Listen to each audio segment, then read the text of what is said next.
नमस्कार, उत्तराखंड एक्सप्रेस में आप सभी का स्वागत है। मैं हूं नीलू और अब खबरों की शुरुआत करते हैं। तो चारधाम यात्रा पर हाईकोर्ट ने बहुत बड़ा फैसला दिया है और एक दिन में भक्तों की लिमिट पर भी अब पूरी तरह से रोक जो थी उसे हटा दिया गया है। अब कोई भी श्रद्धालु चारधाम यात्रा पर जा सकेगा और किसी भी तरह की कोई रोक टोक नहीं होगी।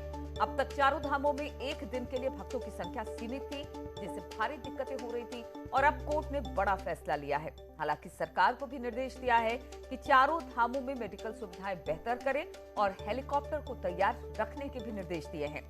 यात्रा शुरू होने के साथ ही तीर्थ पुरोहितों और कारोबारी इस लिमिट को हटाने की मांग कर रहे थे, जिसके बाद सरकार ने हाईकोर्ट में एप्लीकेशन दी थी और कोर्ट ने बड़ा फैसला देते हुए चारधाम यात्रा सभी के लिए खोल दी है। आपको बता दें, चारधाम यात्रा के लिए 1 महीने का वक्त बचा है और सरकार के सामने एक बड़ी चुनौती होगी कि इस कोरोना के संभावित खतरे के बीच यात्रा को सकुशल संपन्न कराया जा सके और यात्रियों को किसी तरह की कोई असुविधा भी ना हो।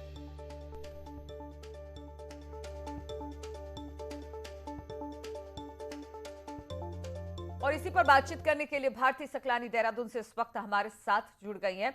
भारती, बहुत बड़ा फैसला है। जिस तरह से लगातार श्रद्धालु चारधाम पहुंच रहे थे और उनको भारी दिक्कतों का सामना करना पड़ रहा था, कई बार ऐसा हो रहा था कि पास नहीं मिलने की वजह से बैरंग लौटना पड़ रहा था।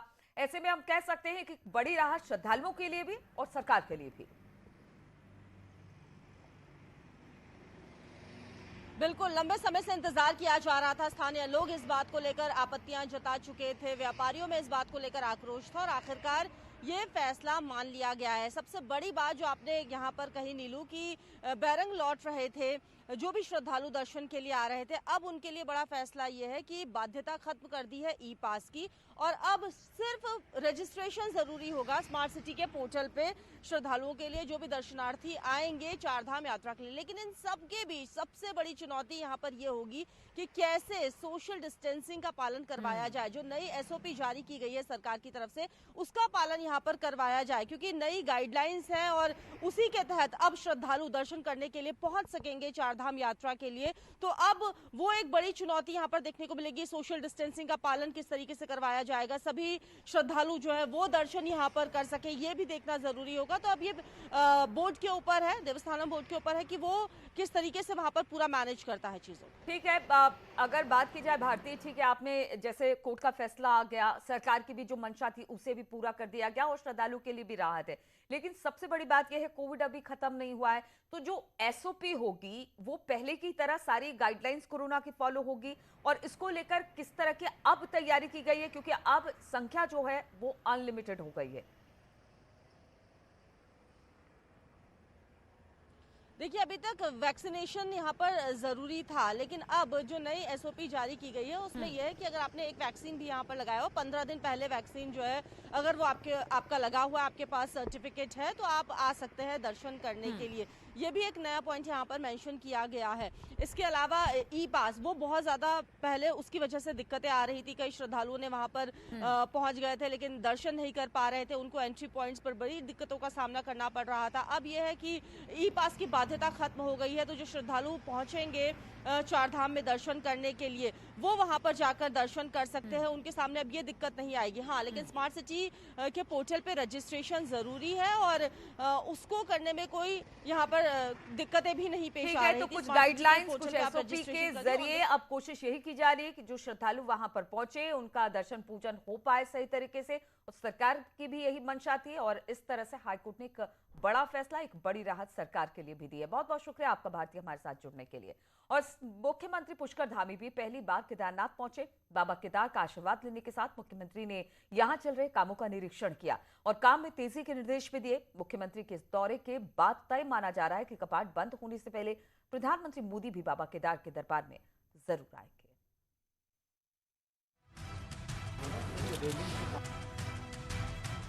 3 बार खराब मौसम की वजह से मुख्यमंत्री पुष्कर धामी का केदारनाथ दौरा टला, लेकिन मंगलवार को आखिरकार मुख्यमंत्री पहली बार बाबा केदार के धाम पहुंच गए। बाबा केदार के दर्शन के साथ ही मुख्यमंत्री ने यहां करीब 2 घंटे बिताए और प्रधानमंत्री के बताए हर काम की मॉनिटरिंग की। जहां पहले फेज का काम पूरा हो चुका है और अब दूसरे फेज का काम चल रहा है। आज देखने गया था केदारपुरी में अभी तक लगभग कुल मिलाकर 409 करोड़ रुपए का कार्य प्रस्तावित और चल रहे हैं दोनों मिलाकर, जिसमें 225 करोड़ का फेज 1 का जो काम है वो पूरा हो गया है और फेज 2 का निर्माणाधीन जो है 114 करोड़ है। फेज 2 में जो निविदा प्रक्रिया चल रही है वो 70 करोड़ की है। केदारनाथ धाम में प्रधानमंत्री मोदी की भी बड़ी आस्था है और 6 नवंबर को कपाट बंद होने से पहले प्रधानमंत्री मोदी का केदारनाथ आना तय माना जा रहा है और मंगलवार को मुख्यमंत्री के केदारनाथ दौरे को भी इसी से जोड़कर देखा जा रहा है। वहीं दिवाली से पहले केदारनाथ में आदि गुरु शंकराचार्य की मूर्ति समेत सभी काम पूरे हो जाएंगे। सभी पर काम चल रहा है। पहले चरण का काम पूरा हो गया, दूसरे चरण का प्रारंभ हो रहा है। वहाँ पर शंकराचार्य जी की जो प्रतिमा है जल्दी ही जो है वहाँ पर लग जाएगी, उस पर भी तेजी से काम चल रहा है। आस्था पथ का काम भी चल रहा है, वहाँ पर जो सुरक्षा दीवार है उसका भी कार्य चल रहा है।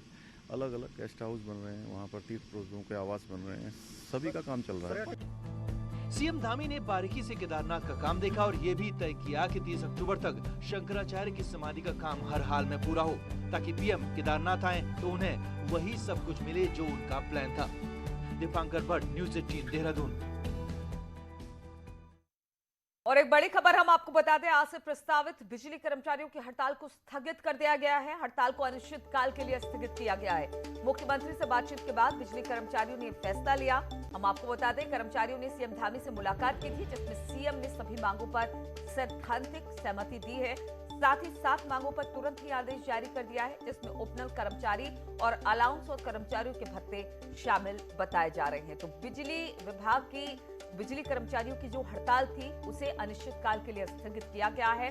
बताया जा रहा है कि मुख्यमंत्री के बातचीत के बाद बिजली कर्मचारियों ने यह फैसला लिया।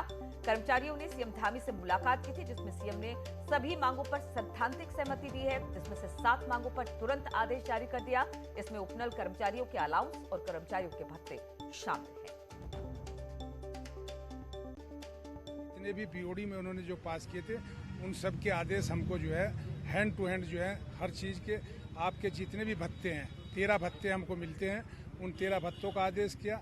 हमारे उपनल के जो साथी थे उनको शिफ्ट अलाउंस और उसके अलावा जो उनको विशेष भत्ता जो दिया है 1000 से लगा के 1800, 500 इस तरीके से अलग अलग उसकी वो है और उसकी आगे भी समीक्षा की जाएगी। हर वर्ष उस पर जो है बढ़ोतरी का हमने।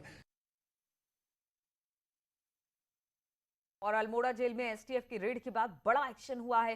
जेल के 4 कर्मचारियों को निलंबित कर दिया गया है। संजीव कुमार, शंकर राम आर्य, प्रदीप मलीला और राहुल राय को सस्पेंड किया गया है। एसटीएफ ने अल्मोड़ा जेल में चल रहे रंगदारी के नेटवर्क का पर्दाफाश किया था और अब आईजी जेल ने इस पर बड़ी कार्रवाई की है।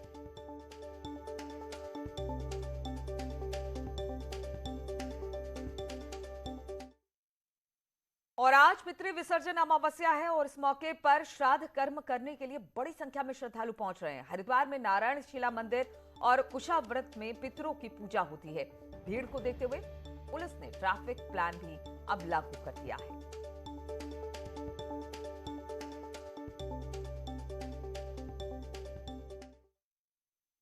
और कुमाऊं में रोजगार गारंटी यात्रा निकालने के बाद अब आम आदमी पार्टी गढ़वाल में रोजगार गारंटी यात्रा अगले हफ्ते से निकालने की तैयारी में है। हालांकि अभी तारीख को लेकर पार्टी फैसला ले रही है, लेकिन इस बार खास बात ये रही कि रूट मैप तैयार करने से लेकर पार्टी कार्यकर्ताओं को ट्रेनिंग भी देने की कोशिश की जा रही है। वहीं पार्टी की एक टीम बेरोजगारों की लिस्ट बनाने को लेकर रैली में शामिल होने वालों को फ्री बिजली गारंटी कार्ड की तरह रोजगार गारंटी कार्ड भी देगी, ताकि सत्ता में आने के बाद अगर पार्टी अपने वादे से मुकरी तो इस कार्ड के जरिए कोर्ट में चैलेंज भी किया जा सके। और प्रदेश में बेरोजगारी और पलायन एक बड़ी समस्या रही है, लेकिन कई लोग पहाड़ में रोजगार के नए अवसर पैदा कर रहे हैं, साथ ही लोगों को उससे जोड़ भी रहे हैं। विमी जोशी भी उन्हीं में से एक है, जिनकी मेहनत आज रंग लाती दिखाई दे रही है।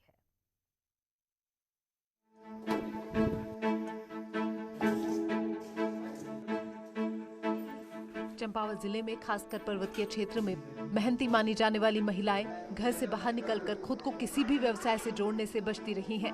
लेकिन विमी जोशी की मेहनत और जागरूकता अभियान के कारण यहाँ की महिलाएं अब रोजगार कर रही हैं।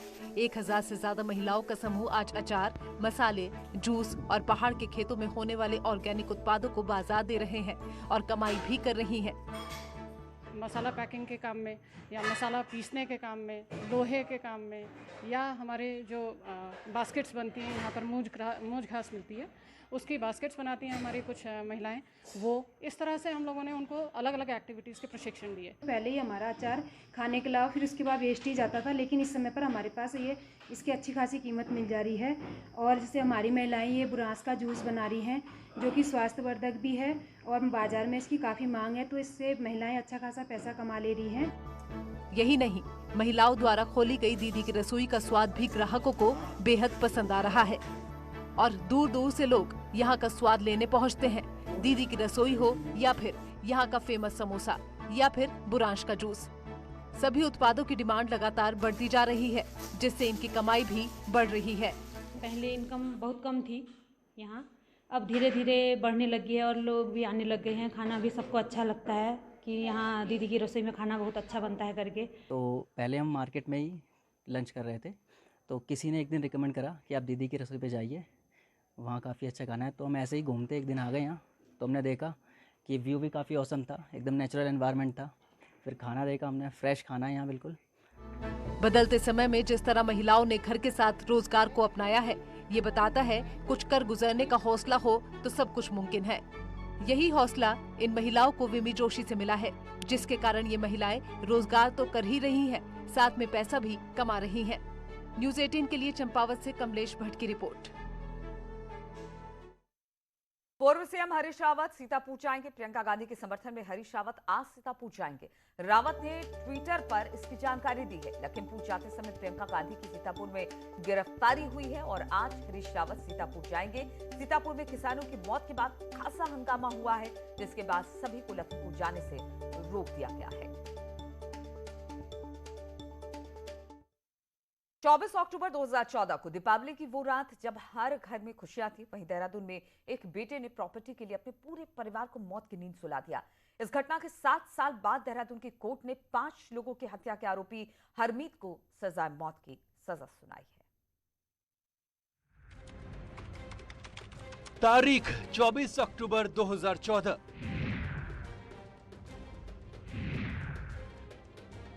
वो दिवाली की रात थी और लोग घरों को रोशन कर खुशियां मना रहे थे, लेकिन देहरादून के एक घर में दिल दहला देने वाली वारदात को अंजाम दिया गया। घर में 5 लाशें देखकर पुलिस भी सन्न थी। आसपास के लोग दंग। घर में एक बच्चा जिंदा बचा था, जिसकी उम्र महज 7 साल थी, लेकिन जो बच्चे ने बयान दर्ज कराया तो सबके रोंगटे खड़े हो गए। उसने बताया कि कैसे उसके मामा ने उसकी बहन समेत 5 लोगों की हत्या कर दी।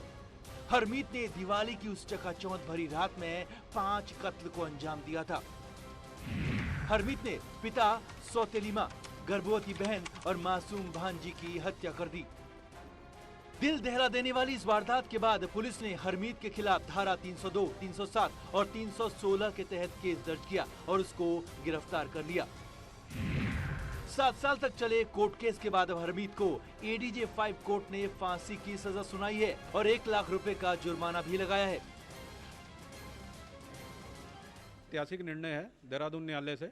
जिस प्रकार का जघन्य अपराध किया गया था, उस हिसाब से बहुत अच्छा निर्णय दिया गया है कोर्ट ने और फांसी की सजा दी गई है। मेन बच्चे की गवाही रही है इसमें, जो आई विटनेस भी था और इंजर्ड विटनेस भी था, और जो एक चाकू तेज करने वाला था उसकी विटनेस भी काम आई, क्योंकि जो हरमीत एक्यूज है वह चाकू तेज कराने गया था, जिससे उसने हत्या की थी। हरमीत ने इस हत्याकांड को अंजाम जमीन के लिए दिया था, लेकिन अब अपनों को मौत के घाट उतारने वाले हरमीत को फांसी की सजा सुनाई गई, जो ऐसे हत्यारों के लिए शायद कम है। न्यूज़ 18 के लिए देहरादून से सत्येंद्र बर्तवाल की रिपोर्ट। और रुकेंगे यहाँ पर छोटे से ब्रेक के लिए।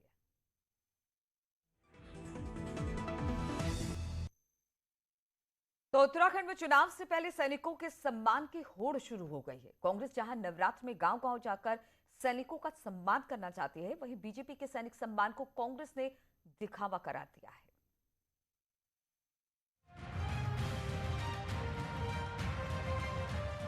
सैनिक बहुल राज्य उत्तराखंड में चुनाव नजदीक आते ही सैनिक एजेंडे पर आ चुके हैं और 7 अक्टूबर से शुरू हो रहे नवरात्र में कांग्रेस राज्य के सैनिकों का सम्मान करेगी। कांग्रेस के इलेक्शन कैंपेन कमेटी के चेयरमैन हरीश रावत का कहना है कि सैनिकों का ये सम्मान गांव में जाकर होगा। वहीं शहीद सम्मान यात्रा निकालने की बात पर उन्होंने कहा कि बीजेपी सिर्फ दिखावा करती है और कांग्रेस दिल से सम्मान। जगह जगह जाकर के सारे राज्य भर में अपने पूर्व सैनिकों, वर्तमान सैनिकों, सैनिक परिवारों और शहीदों के परिवारों का सम्मान करेंगे। उनके ज़्यादा काम जो है सिंबॉलिक होते हैं, एक प्रतीकात्मक होते हैं, लेकिन हम लोग सम्मान दिल से करना चाहते हैं क्योंकि वो अभूतपूर्व विजय थी। कांग्रेस के सैनिकों के सम्मान का प्रोग्राम ऐसे वक्त पर बना है जब बीजेपी सैन्यधाम के लिए शहीद सम्मान यात्रा निकालने जा रही है, जिसकी शुरुआत पिथौरागढ़ से रक्षा मंत्री राजनाथ सिंह और गढ़वाल से रक्षा राज्य मंत्री अजय भट्ट करेंगे। वहीं अजय भट्ट का कहना है कि गांव से कांग्रेस की जड़ें अब उखड़ चुकी हैं। लोगों ने एक किस्म से कांग्रेस के बारे में सोचना ही बंद कर दिया है। वो वर्तमान में कुछ भी नहीं है, पहले थी, वो भूत हो चुकी है, वो अब भविष्य में उसका कोई भविष्य नहीं होने वाला है। इसलिए वो अपनी जड़ों को देखने के लिए जा रहे हैं। जड़ें पूरी तरह से हिल गई हैं और जड़ों में कुछ भी है नहीं। उत्तराखंड में सैनिक और पूर्व सैनिकों की संख्या करीब 3 लाख है। ऐसे में सैनिकों को साधने की कोशिश दोनों तरफ से हो रही है, जिसमें कोई गांव जाने को तैयार है तो कोई सम्मान में यात्रा निकालने को। दीपांकर भट्ट, न्यूज़ 18, देहरादून। और नैनीताल में पुलिस ने जंगल में भटके युवकों को सकुशल बचा लिया और उन्हें होटल भेज दिया। लखनऊ से नैनीताल पहुंचे 5 युवक टिफिन टॉप में ट्रैकिंग के जंगल में भटक गए। हालांकि बाद में 4 लोग किसी तरह से 12 पत्थर तक वापस लौटे, लेकिन इनका एक साथी जंगल में बिछड़ गया। मोबाइल नेटवर्क नहीं होने से संपर्क नहीं हो पाया। बाद में पुलिस को जानकारी दी गई। पुलिस के साथ फायर ब्रिगेड की टीम ने युवक की खोजबीन शुरू की और करीब 1 घंटे की मशक्कत के बाद युवक को ढूंढ निकाला गया। तो चढ़ते चढ़ते हालत ख़राब हो गई हमारी लोग की, सबकी 4 लोग की हम लोग। वो अगला थोड़ा उसके अंदर जुनून था कि ऊपर जाके देखना है। आगे जाता गया आवाज़ें लगाए, हम लोग लगाने रहे तो रिस्पांस कर रहा था, फिर आगे रिस्पांस करना बंद हो गया, फिर अंधेरा हो गया था। उन्होंने 112 में सूचना दी थी कि एक हमारा साथी खो गया है, जिसको कि पुलिस ने तत्काल कार्रवाई करते हुए बरामद कर लिया है और उनके सुपुर्द कर दिया गया। और लखीमपुर खीरी में किसानों की मौत और प्रियंका गांधी को हिरासत में ले जाने के विरोध में कांग्रेस मुख्यालय में प्रदेश अध्यक्ष गणेश गोदियाल ने कार्यकर्ताओं के साथ मौन रखकर धरना दिया। गोदियाल ने लखीमपुर खीरी के पूरे घटनाक्रम की कड़ी निंदा करते हुए कहा कि जिस तरह से सत्ता के नशे में चूर होकर गाड़ियों से लोगों को कुचला गया, उसकी कोई कल्पना भी नहीं कर सकता। किसानों को जिस प्रकार अमानवीय तरीके से रौंदा, उनकी जान की कोई परवाह नहीं की, उन्हें इंसान भी नहीं समझा, इंसान तक नहीं समझा गया और उनकी हत्याएं की गई। सभी कांग्रेस जन ही नहीं बल्कि पूरा देश इससे आंदोलित है और आहत है। कभी कोई कल्पना भी नहीं कर सकता कि इस प्रकार सत्ता के नशे में चूर मंत्रीजादे हमारे किसान भाइयों के साथ और स्थानीय जनता के साथ, वहाँ की स्थानीय जनता के साथ इस प्रकार का सलूक करेंगे। और उत्तर प्रदेश के लखीमपुर की घटना के विरोध में कांग्रेसी कार्यकर्ताओं ने पिथौरागढ़ में गिरफ्तारी दी। किसानों की हत्या के विरोध में कांग्रेसी कार्यकर्ताओं ने पहले एसपी ऑफिस में प्रदर्शन किया, फिर गिरफ्तारी दी। कांग्रेस नेताओं ने केंद्र और राज्य सरकार पर भी निशाना साधा। लखीमपुर खीरी उत्तर प्रदेश में किसानों की जो जघन्य हत्या हुई है, उनके शांतिपूर्ण आंदोलन को कुचला गया है, उसके विरोध स्वरूप आज पिथौरागढ़ के सारे कांग्रेस जन पुलिस अधीक्षक कार्यालय पर उपस्थित हुए हैं। और हरिद्वार में कांग्रेसी कार्यकर्ताओं ने देश भर में कोरोना से मरने वाले लोगों की आत्मा की शांति के लिए हवन यज्ञ किया। प्रेमनगर घाट पर ब्राह्मणों ने पूरे विधि विधान के साथ हवन यज्ञ किया। इस दौरान कांग्रेसी कार्यकर्ताओं ने कहा कि पूरे देश में कोरोना के कारण लाखों लोगों की जान चली गई, जिनकी आत्मा की शांति के लिए हवन यज्ञ कराया गया है। साल से जो पिछले 1.5 साल पहले 2 साल पहले शुरू हुआ था 2020 में, तब से लेकर आज तक हमारे देश में करोड़ों लोगों का निधन हुआ है और उसमें जो विधि विधान से जो एक संस्कार होना चाहिए था वो नहीं हो पाया है। तो उन्हीं की आत्मा की शांति के लिए हम लोगों ने आज ये हवन किया है।